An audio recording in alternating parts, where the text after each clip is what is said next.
कारण केजरीवाल जी पूरी नाटकीयता के साथ यह बात बार बार बोलते थे कि पैसा कहां है, पैसा कितना है। यदि आप आज के सुप्रीम कोर्ट के ऑब्जर्वेशन को देखेंगे तो उसमें सिर्फ जमानत याचिका खारिज नहीं की गई है, बल्कि 338 करोड़ रुपए प्रथम दृष्टया स्थापित होते हुए दिख रहे हैं। यानी जो वो पैसे की बात करते थे और जो मनी ट्रेल की बात करते थे, वो आज लीगली स्टैब्लिश होती हुई दिख रही है। यानी इस समय अब ये सिर्फ एक एलिगेशन नहीं है। इस ऑब्जर्वेशन के बाद अब ये सिर्फ एलिगेशन नहीं है, अब ये सिर्फ सब्सटेंटिव एलिगेशन भी नहीं है, बल्कि अब इसके अंदर क्वांटिटेटिव सबमिशन भी हो गया है। Means up till now it's not just an allegation, it is neither just a substantive allegation, but now it has come with a quantitative submission of the amount of 338 crores which is money trail is being probed। और अगर हम ये कहें तो ये अब सिर्फ आरोप नहीं है, सिर्फ तथ्यात्मक आरोप नहीं है, इसमें संख्यात्मक स्थिति भी सामने आ गई है। अभी तक वो कहते थे पैसा है कहां।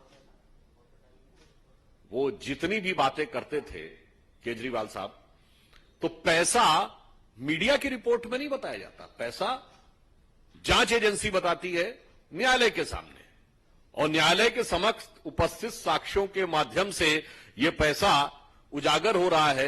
अब मुझे लगता है केजरीवाल जी की सरकार को बताना पड़ेगा न्यायालय को कि पैसा कहां है, ये शराब घोटाले का पैसा कहां है।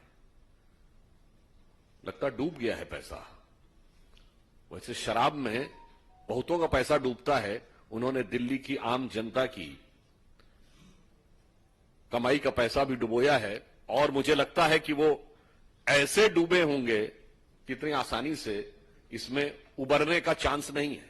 जो कहा गया ना कि शराब के लिए कि हजारों घर हैं डूबे बोतलों के बंद पानी में, जो इसमें डूबे वो न उबरे जिंदगानी में। तो I am having serious doubts कि whether they will be able to overcome out of this case of corruption.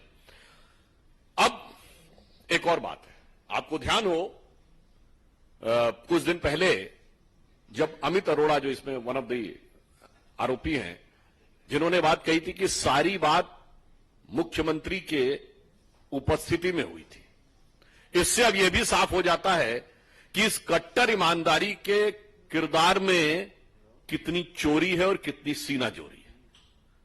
महत्वपूर्ण बात यह भी है कि उत्तरोत्तर भ्रष्टाचार के आरोप तथ्यात्मक दृष्टि से स्थापित होते चले जा रहे हैं, उत्तरोत्तर जमानत याचिकाएं खारिज होती चली जा रही हैं, परंतु फिर भी, जिसे एक हिंदी की कहावत होती है, देखिए इसलिए मैं कह रहा हूं वो तो कोर्ट के द्वारा प्रूव होगा, पर जो प्राइमा फेसिया दिख रहा है, कहावत है वो लागू होती है, चोरी ऊपर से सीना चोरी। ये इस समय आम आदमी पार्टी के कैरेक्टर में बहुत साफ दिखाई पड़ने लगा है।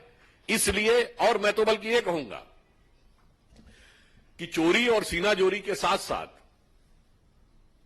वो इसके अंदर एक नाटकीयता का पुट भी देने का सदैव प्रयास करते हैं।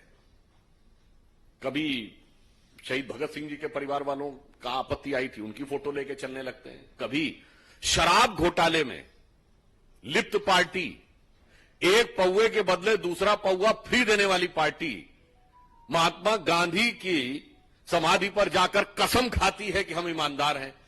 अरे भाई, ईमानदारी और बेईमानी छोड़ दीजिए, एक पौवे के बदले दूसरा पौवा दिया है तो नीति थी ना।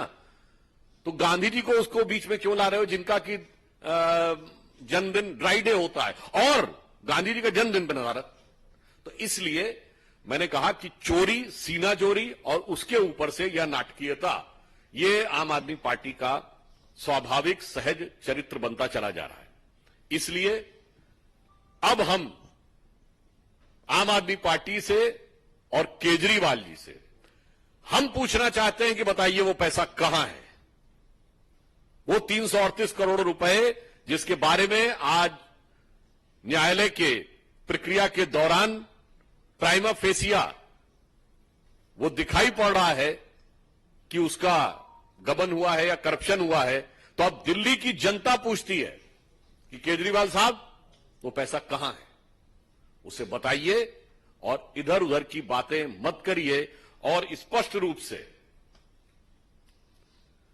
सुप्रीम कोर्ट को भी बताना होगा संवैधानिक दृष्टि से और वैधानिक दृष्टि से, और दिल्ली की जनता को बताना होगा नैतिक दृष्टि से।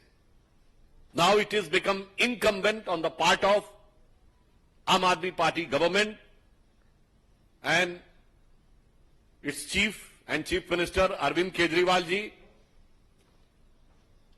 constitutionally and legally to tell the Honorable Supreme Court that where is the money, and morally it is incumbent on their part to tell to common man of Delhi where is the